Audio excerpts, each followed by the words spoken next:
Welcome to the Founder Insights podcast by Animoca Brands. I'm your host, Rich Robinson, serial entrepreneur and entrepreneur in residence here at Animoca Brands, where I work with our hundreds and hundreds of portfolio companies to cheerlead, cajole, and counsel them on their Web3 journeys. Today, I'm speaking with Inder Phull, CEO of Pixelynx, a company he co-founded along with music legends deadmau5 and Richie Hawkins. Pixelynx is an LA-based company with operations spanning across 5 countries, and it blurs the lines between Web3 music and gaming with its products.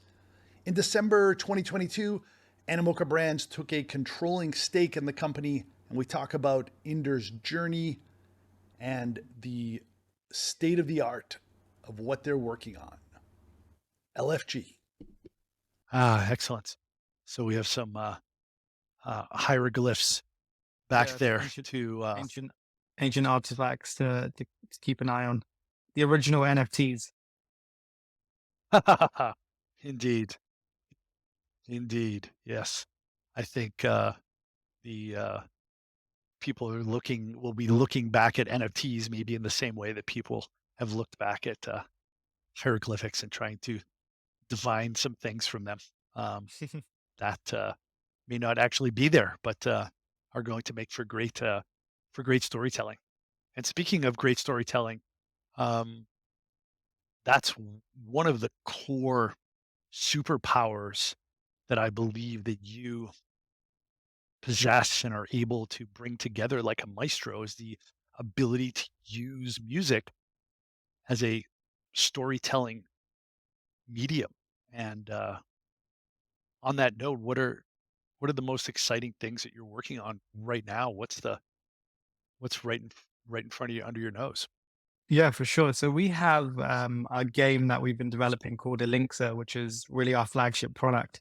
And currently, the mobile version of that game is out testing at the moment. And the game is built on Niantic Lightship technology, which is the same tech that powers Pokemon Go. And the idea is we're trying to reimagine what it means to collect music. So in this mobile application, like Pokemon Go, you explore the world and you can discover exclusive music NFTs and music experiences. And we really see it as an interesting new canvas for one artist to express themselves and really kind of push the boundaries of their music, but also kind of reimagining what it means to collect music and how will that paradigm change as music and gaming start to converge. So the mobile application is, I think, a pretty good expression of that and something that we're, super excited about. We're about to launch some really fun AI tools in there, and I can go into that over the course of the call.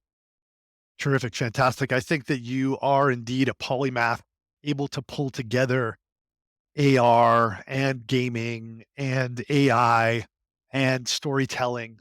I think that's one of the things that you do best. You're able to blend together all of these exciting new technologies to create a new paradigm. And, and you've recently come under the Animoca family. Welcome, brother. Welcome. Thank And you. I think there's a lot of so many exciting collaborations within the Animoca ecosystem. And, one of the things that I hear you often talk about is around how gaming is so important. And indeed, that's the tip of the spear for us at Animoca. 3.4 billion gamers, almost a $200 billion industry. Music, about a $25 billion industry. Is that how you frame it? Nothing to shake maybe a little larger. Yeah, maybe a little larger. I think in total, probably 45, 50. And yeah. 45, 50. Okay, good. Fair enough. I stand corrected. And I think, music, 45, $50 billion industry, still quite large, but gaming is growing at perhaps an even faster rate. And to be able to connect gaming with music, I think is something that really needs to be reinvented. I've heard you speak before about how basically rhythm gaming with Guitar Hero is still kind of a paradigm that we're still stuck in. But I think you have all kinds of incredible, fantastic ideas, and I'd love to hear more of your vision around that. Yeah, for sure. I think it's really interesting. I mean, music, if you think about just music as a concept, it's such an incredibly powerful medium that we have in society. Like it connects billions of people through this universal language that we have as music. Um, and our connection with it, our relationship with it has changed so much over time. Maybe the early experiences of music are much more primal and tribal. You've got communities experiencing and maybe even shaping the music together in a much more sort of ritualistic fashion in dance circles and so on. So a very very early example of what music experiences could used to look like. And as we fast forward centuries, the music experience has changed. Music's really evolved from an art form into a business as well. And so there's always this kind of contrast that you're battling with in the music industry, where the art form and the business don't always go hand in hand. And that's been really interesting just as a concept to watch. But what we've seen, I think, especially over the last 10 years, is the music industry, the business has just been so shaky ever since the dot-com era. Napster and everything that happened in that period, which we don't need to go over in principle. I think everyone knows what happened. Just completely rocked the industry, and there was not really any light at the end of the tunnel. I think a lot of people kind of completely lost faith in where the music industry could go. And I think the industry had a lack of foresight about how important, the internet and this technology was really going to be in terms of shaping the way music is experienced and consumed. And what we've got to now is an industry where music is this incredibly powerful medium, but the music is not actually worth that much. In principle, it has no value, but it still is this extremely powerful medium that connects people. And we have this opportunity now, I think, to completely reimagine what music is. And the metaverse changes all of that. Not only the art form of the business changes, the art form of music, but also the business of music is going to undergo some interesting changes. And I'll go into the product in a second, but I think about MTV quite a lot and what that did for music culture as a whole. Videos suddenly became this canvas for artists to Groundbreaking. express themselves. The art form of music changed, and you suddenly had this new way to express yourself, even though it maybe didn't monetize. If we think about MTV as an artist, it was more about exposure.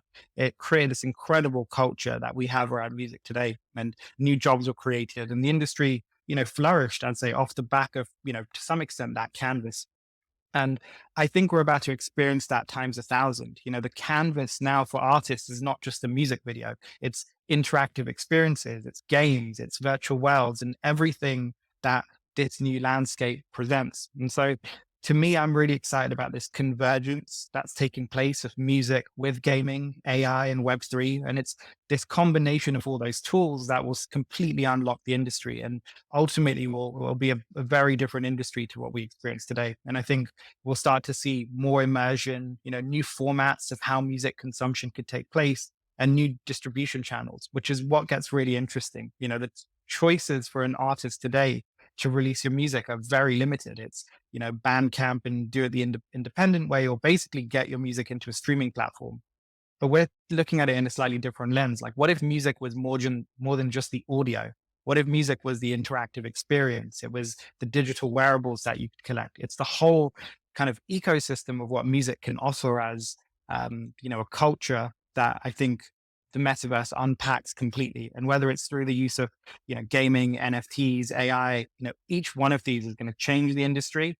But when you start to combine them, I think we're going to enter a really exciting space where, like I said, the format of music changes, but also the distribution channels. And really what we're building is, we think, going to be the flagship example of that. We're going to try and push the boundaries of what new formats of music could look like, new examples of distribution.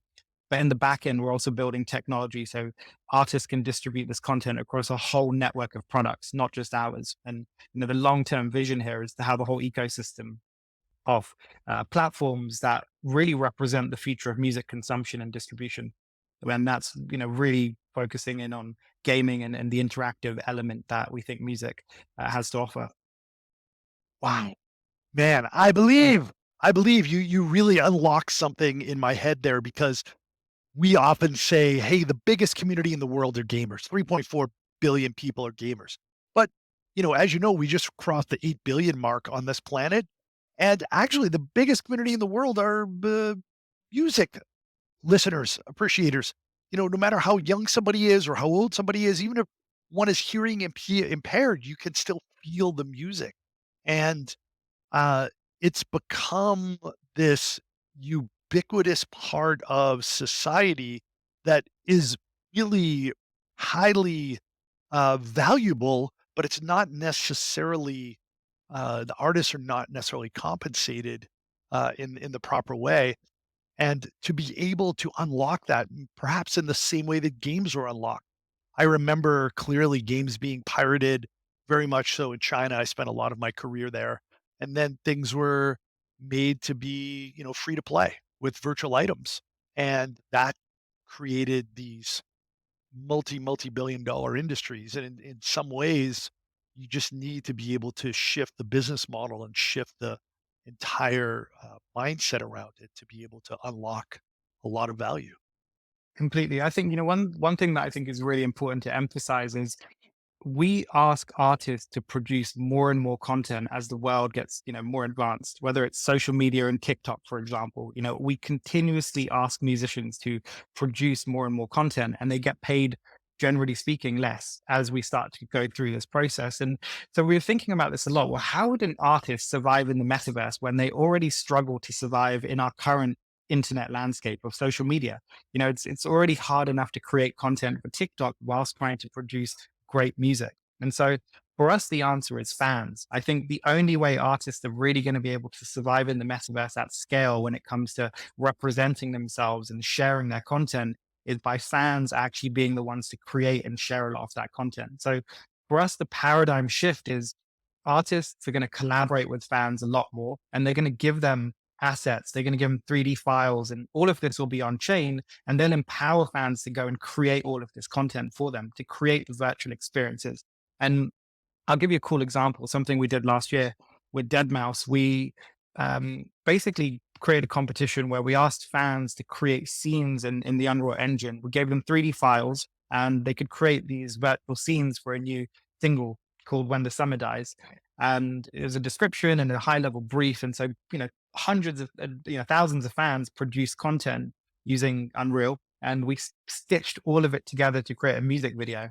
And this music video is online. It's 100% fan made, and it looks like it could have cost hundreds of thousands of dollars. And it was a really interesting example of what we think the future relationship will look like between artists and fans. It's much more collaborative. The current paradigm, you could say, is one way. The artist puts their content out there and just basically expects fans to consume it. And we think what Web3 and the metaverse unlocks is a much more mutually beneficial relationship that starts to unlock, just more value and more creativity and connection, where the artist and the fan can co-create. And that I think is incredibly powerful, not just for, the artist, but also for the fan and the whole industry in general. Indeed, I saw, Deadmau5, of course, DEADMAU number 5 dropped along with you guys, heads, HEAD number 5. And that project seemed to be like a giant playground and collaborative project between, his fans and, um, you know, having creativity build upon creativity. Oh yeah, 100%. I think that's the beautiful thing of NFTs in general, right? It's like everything that you release becomes a platform. Every NFT in its own right could become so much more than it is just by nature of its design. And that's, again, it's a paradigm shift, and it takes time for, I think, creators and IP holders and even fans to understand, what's possible here. But, as you start to create, new products like a PFP drop, what we saw was fans started to create their own games and experiences on top of it. So immediately a fan made an AR filter where you could just quickly log in with your wallet and have the Deadmau5 head, on your avatar. But I think that innovation is really exciting, where it's coming from fans, and the artist can then start to really nurture new products, new innovations, new creativity that's largely spared by, the creativity of their fans. And mod culture is super exciting just for us as a whole. We think about, mod culture in gaming and UGC in gaming versus where UGC and mod culture in music is, and they're worlds apart. There's no such thing really in music other than remixing that really kind of goes into this. And I think TikTok is the next kind of evolution of it, where fans are actively creating and becoming participants. But that's still just the early stages of what this new dynamic of UGC and mods, for example, could look like in music. I think once you empower fans to create and give them the tools, they're going to push the boundaries of an artist's music way further than the artist might have even imagined in the first place. And I think that's super exciting. Yeah, bringing things on chain, as I've heard you discuss before, not only opens up that creativity, but uh, also opens up a lot of transparency in the industry in general that is much needed. Um, in some ways, it's better for the artist and better for the consumer, but there's going to be some kind of inertia and resistance within within the music community. How do you see that playing out? Yeah, it's a really interesting question because I think it's so nuanced on kind of where we're thinking about things going on chain. So the first most obvious next step is that streaming goes on chain. So Spotify and maybe some of these other platforms. I think the reality of that is a long term um, discussion. I think it's not something we'll probably see in the next 1 to 2 years, but maybe over the next 5 years, and that's just incumbent old architecture that we have in the music industry. It's so fragmented. So I think what we'll start to see is just this sequential evolution of things going on chain. But yeah, 100%. I think in terms of transparency, it's needed. We still we still live in this paradigm where an artist doesn't know who their listeners are on some of the biggest platforms in the world. They still have no transparency over who their listeners are. They don't have real-time tracking on how their usage, how their music is potentially being listened to. And so all of these things just get changed so quickly as you start to put anything on chain. It just, empowers artists to be able to have control over their data and be more strategic with how they engage their fans. But 100%, I think it's the inevitable fate of every industry. I think is transparency and for the walls to break down between consumers and the kind of old the platform owners, let's say.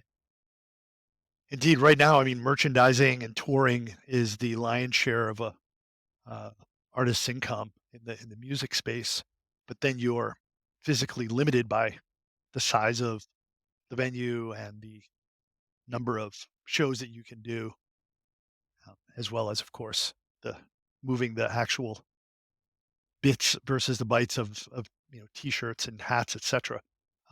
We've seen Travis Scott, and we've seen Fortnite and Roblox, and there seems to be appetite for fans to really engage with their artist, favorite artists, with hundreds of thousands and millions, soon tens of millions, or even more in the future.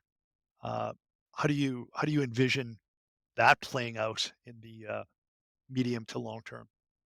Yeah, for sure. I think one of the biggest challenges right now that exists is existing in these virtual interactive spaces is expensive, and it's not completely democratized just yet for the music industry. Most of the kind of virtual environments that we're talking about are not designed for music. So there's always challenges around like how do rights exist within these spaces, and how does music technically work when the business model doesn't scale. But I think what we'll see happening is a very specific group of platforms being developed. Elixir is one of them, and there's many others that are very focused on the music industry and democratizing the music industry's entrance into the metaverse, into these virtual playable environments. And to me, that's the most important next step, is this democratization that will happen where Travis Scott was an incredible experience. It cost millions of dollars and took a year and a half to make.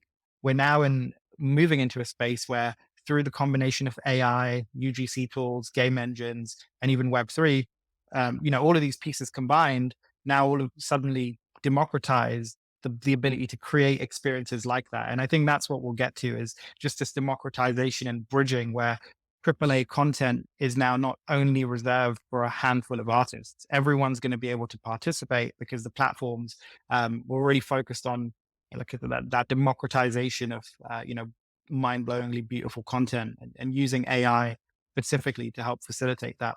I think that's the most exciting next stage here, and we'll then see more artists starting to experiment and play in these spaces. The challenge is right now it's just extremely expensive, and so Travis Scott is incredible because Epic can fund that, and because you have an artist with that kind of pull.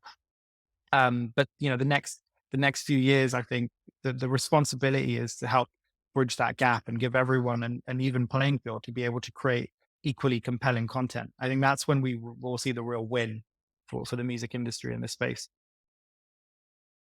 Indeed, I love that you talk about incorporating AI and cooperating with our machine overlords as as they become so much more advanced, not just in tech and in graphics, but ultimately music and movies as well too. And I think that kind of one of your secret sauces, you and your co-founders, is be able to leverage what's available uh, to be able to create new things. I know that Dead Mouse has used Unreal Engine to pull together some of his shows, thinking about it as not just as kind of like a storyboard, but actually as a entire gaming experience. And can you talk a little bit more about your your co-founders, Richie Houghton and Dead Mouse, and the two incredible pioneers in the space, and how you guys have come together like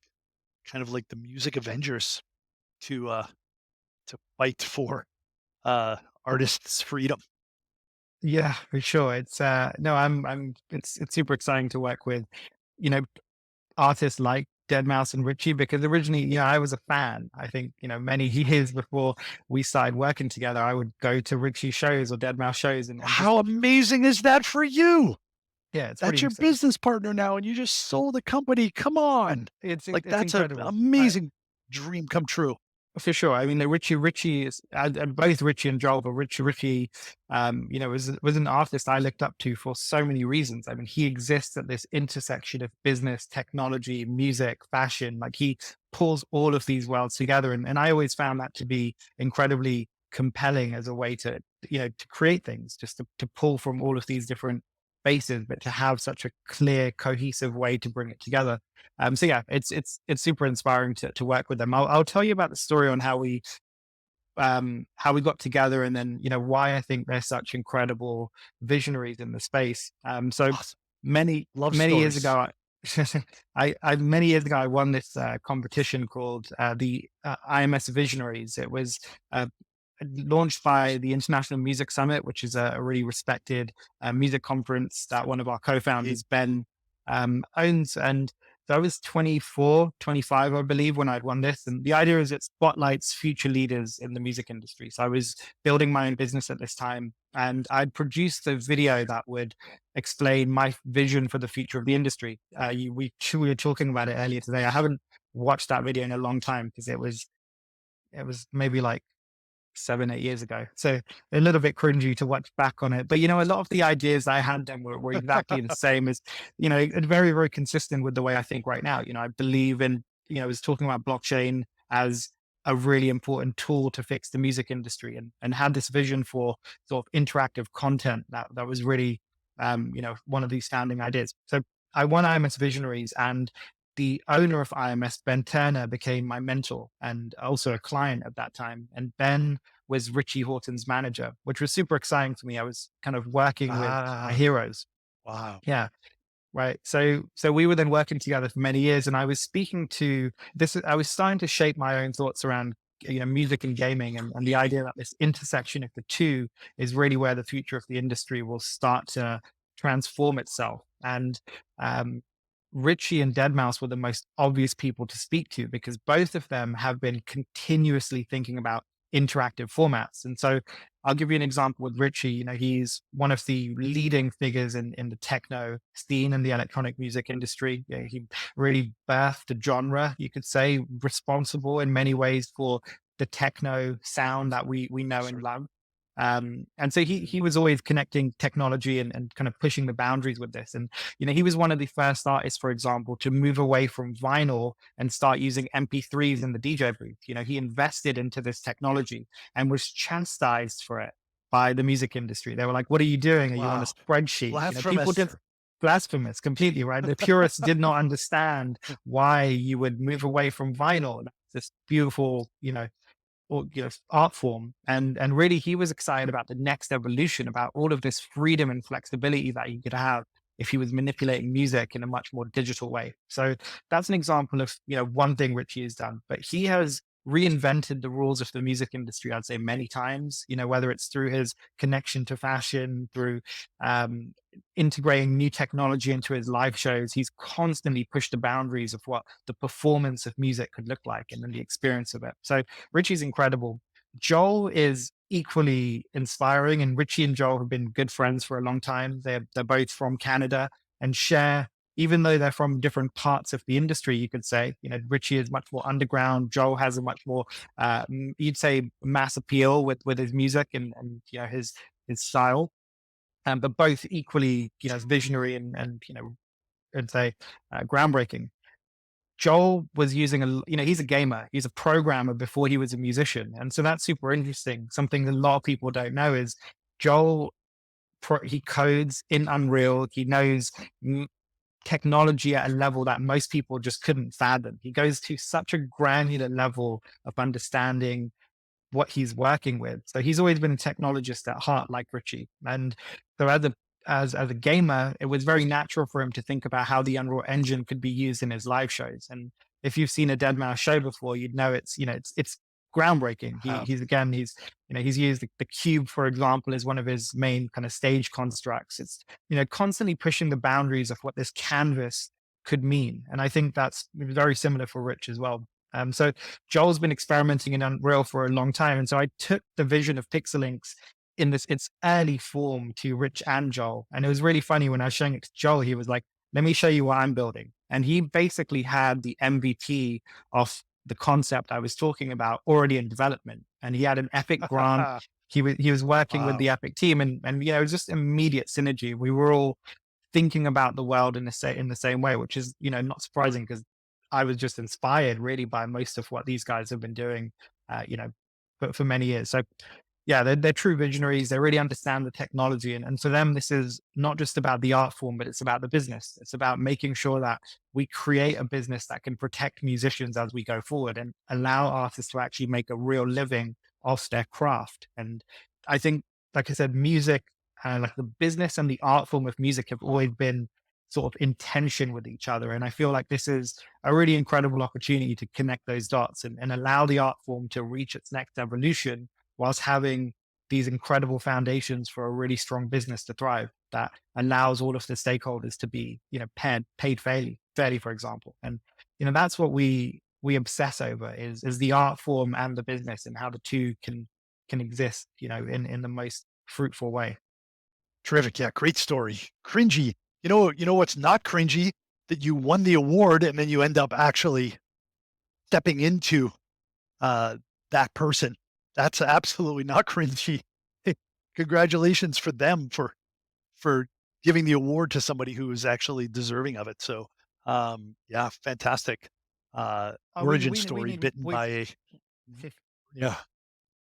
yeah, we need more of that. I think 100%. If it wasn't for projects like the IMS Visionaries, for example, I may not be in the position I am. So I think there is a responsibility for I think more people to think about how we break through the next generation because there's so many incredibly talented people. They just it's just a platform. That's all I was given was just a platform to actually share my ideas and it worked. So I think that's a huge shout out to Ben and then the IMS team for continuing to focus on creating the platforms for the next generation and Animoca as well, of course.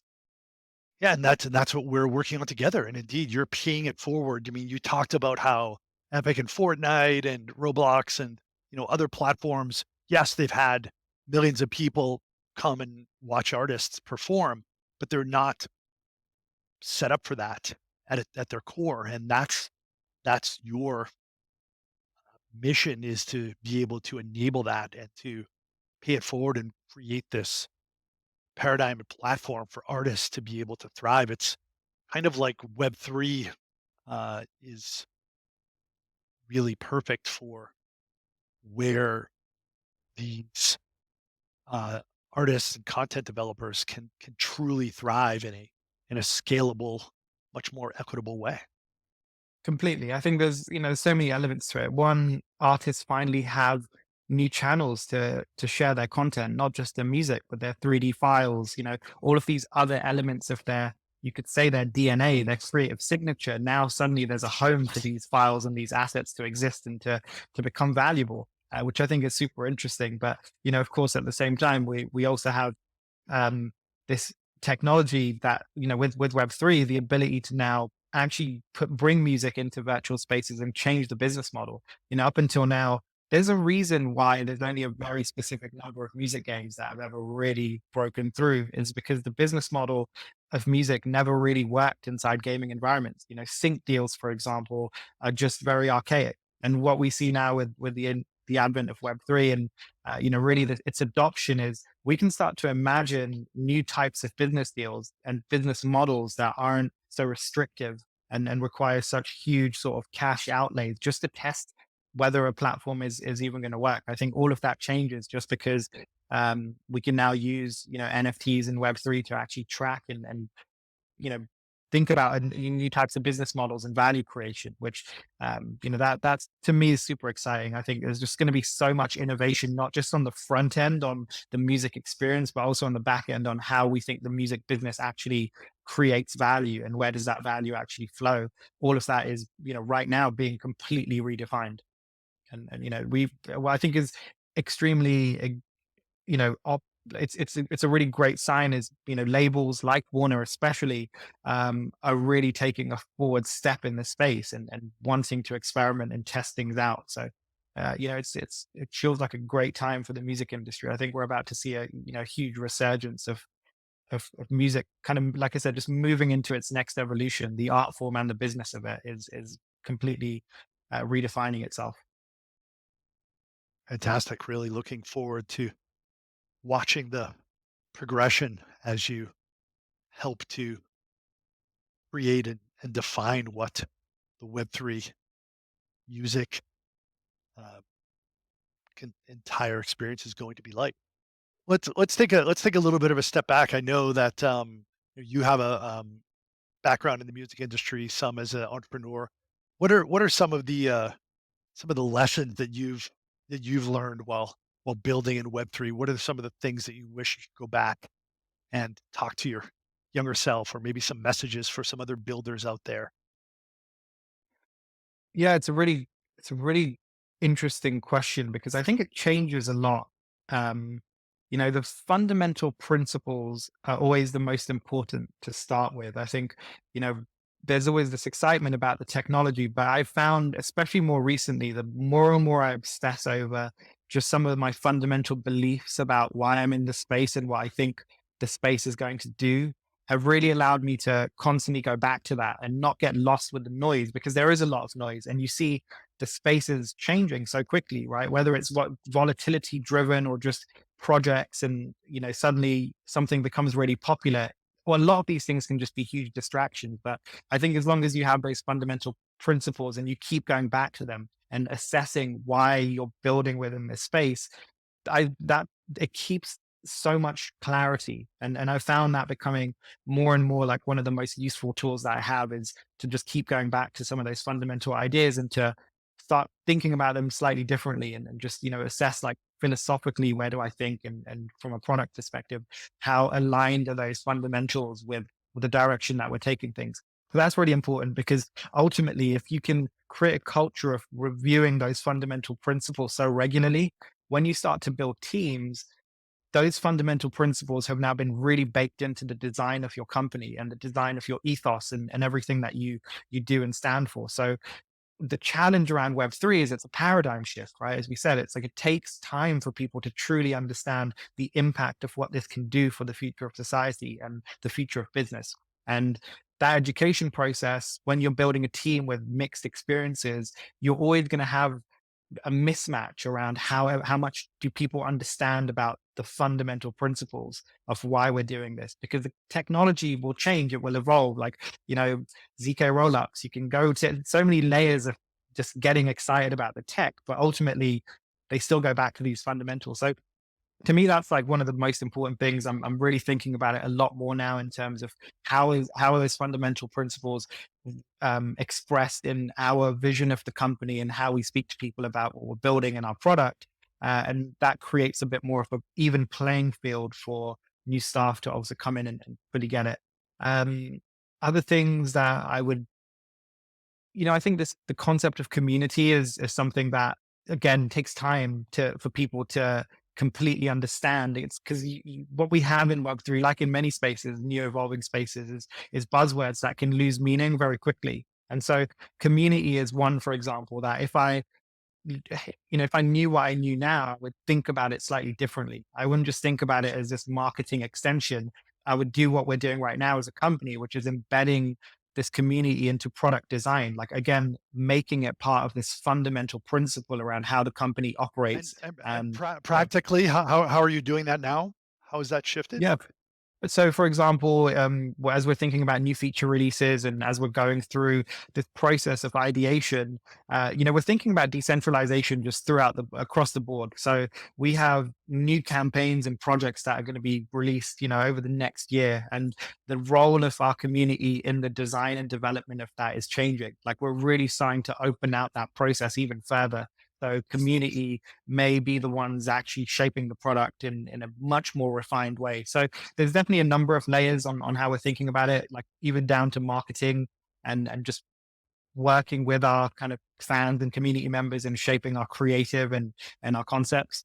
But yeah, I think that again, it's just multiple levels. To me, it's more about, rather than thinking about these as extensions and just these other elements of the company, really embedding them into all of our processes, from product design to marketing to just how transparent we are about what we're building and the release of it. Again, basics that I think many people understand, but it's only once you go through it that you start to really understand the impact of it. It's, they're well documented ideas, but you have to find your own style because every community is different and there's not going to be a single size fits all. But to me, again, it just comes back to that idea of like, if it's a fundamental principle that you have to build with your community in mind. So think about that as you start to operationalize your company. Don't make it an extension, make it part of your process.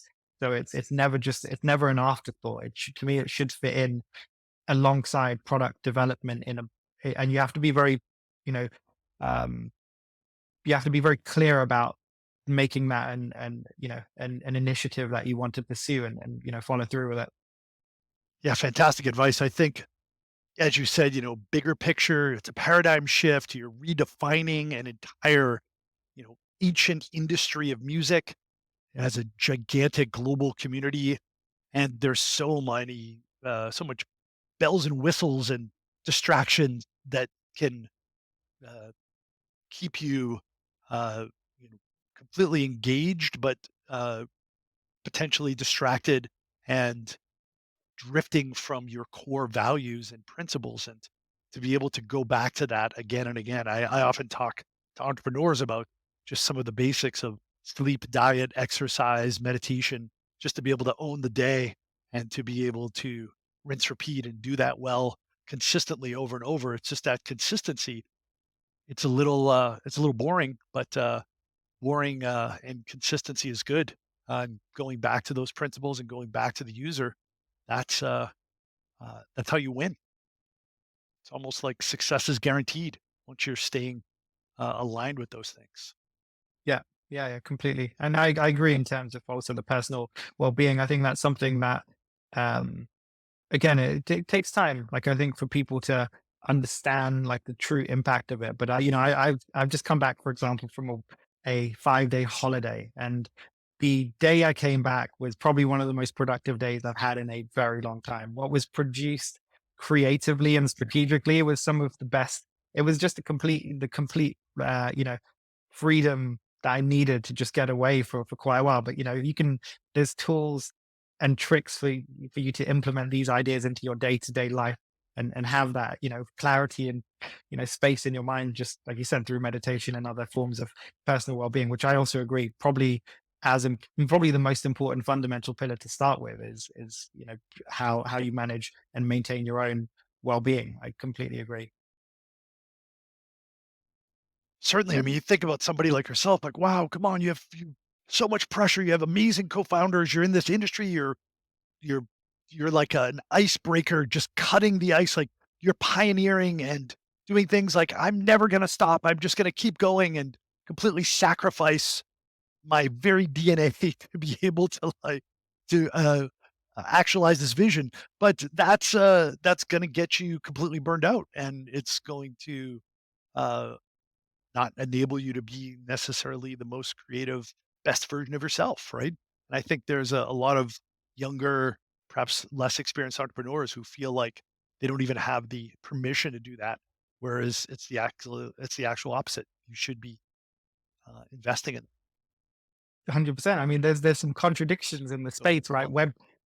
Web3 never sleeps as a concept, and this idea of finding balance and trying to maintain like you said, a progressive upward trajectory. But I completely agree. I think it's just balance. I think that's the most important thing anyone needs to find as you're developing any project, is trying to get that balance perfectly right. But it's impossible.